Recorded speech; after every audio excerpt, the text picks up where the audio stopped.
What's going on, guys? It's Kude here, and today we are doing a video on opening up the Strike Force pack and answering a few questions, like number one, whether any of these packs are good. Next off, I'm going to discuss what my next video is going to be, and also talk about the upcoming packs because some people had some more questions in the comments. So let's first start by opening up the Strike Force pack. It's limited to 20. You get the gist at this point. This is the same account from yesterday. I mean, why would I want to use a new account? It's not like you're gaining anything by opening this later on than before. And I just want to see, because it's a 9% chance for a Strike Force character. 9% chance, 2,680 souls. Not a bad soul price tag, by the way. That's a pretty decent deal. However, with the 20 limit, you know, it's not going to be very good. I wish I could skip all without opening one by one. Okay, there we go. Finally. Sometimes it tries to open one pack.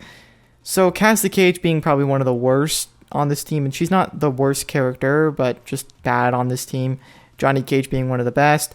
Now that they reworked him, he kind of works better with Brutality gear. I feel like whenever they have been kind of buffing characters to include Brutality gear, they're kind of nerfing them in a way. When they rework a character to be good with Brutality gear, like let's say Aaron Black was really good without Brutality gear, and now with it, it's a completely changed character, and I feel like that reworks his whole concept of the character. It's a good and bad thing, in my opinion. I feel like if Brutality gear was easier to get, you wouldn't notice the effects of that, I would say. Alright, now let's open up one more pack. Do we get any more diamonds, or is it just 2 and then 0? 2, 0. Huh, isn't that a pattern, right? Did you see the pattern? 2 diamonds, 0. 2 diamonds, 0. Nice. Kind of odd. 20 for the Elite Nether Elder God as well. Just so weird. And then we have Rain. Rain is a $10, 20% chance, but you get 750 souls. I don't know what is this supposed to be. It's basically just the same thing we just had with his first ever pack that they dropped. $10 for a 20% chance. The first ever pack, I think it was actually 10 when it first dropped. But now it's 20, just like every other new paid character. So it's like, how is this an anniversary sale? I have no idea. And then we have the Super Anniversary Tower Bundle, which is just the other one times 2, but times 2 the price.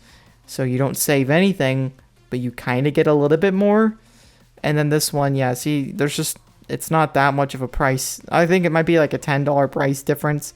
If it was like 50, maybe I can understand it, but it's like, it's still very expensive.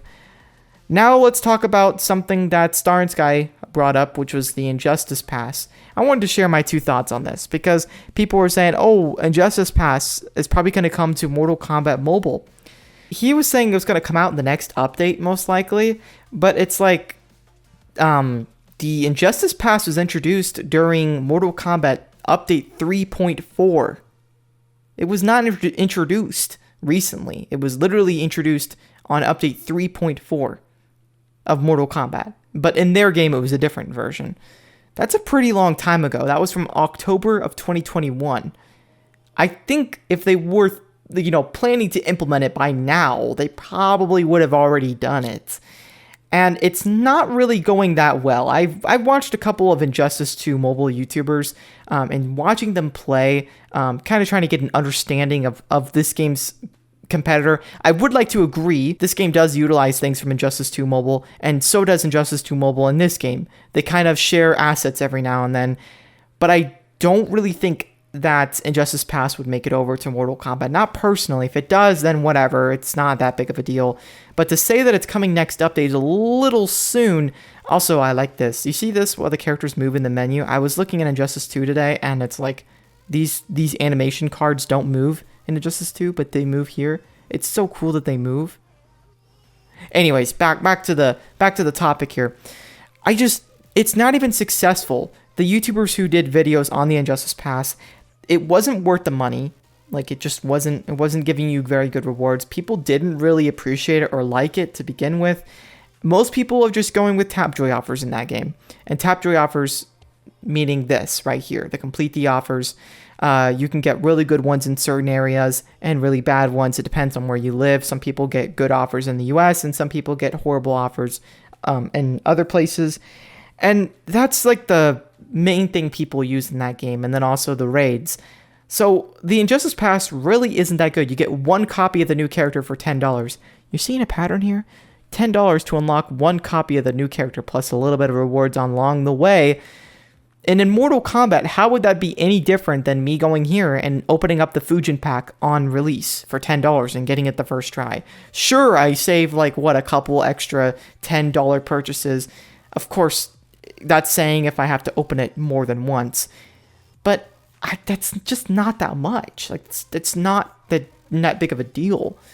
So I don't know, guys. I don't agree that the Injustice Pass is going to make it in this game. It just would feel kind of out of place. All right, I already did a video on all of the new packs that are coming, but people were wanting to know whether Anniversary Celebration Pack was on its way, and it's not planned. It's not at all planned inside the game. If they add it, it'd be absolutely last second. It's not planned out in advance, and they usually do not edit the layout. The only time they'll edit it is if they make a mistake. Like, they actually had to edit the discounts because they messed up. They made it 2 souls off instead of 33% off. And that's the only time they ever touch it, usually, if they just mess up the discount. It's not the first time they've messed up pack pricing and discounts, but that's the first time I've seen them, like, you know, have to do that on like day 1 or something. Anyways, that is going to wrap up this video. But before I go, I want to say that I am working on my Relic Hunt beginner account video. It is absolutely insane, very difficult. I think you guys might enjoy it. But for now, thank you guys for watching this video, and yeah, peace out.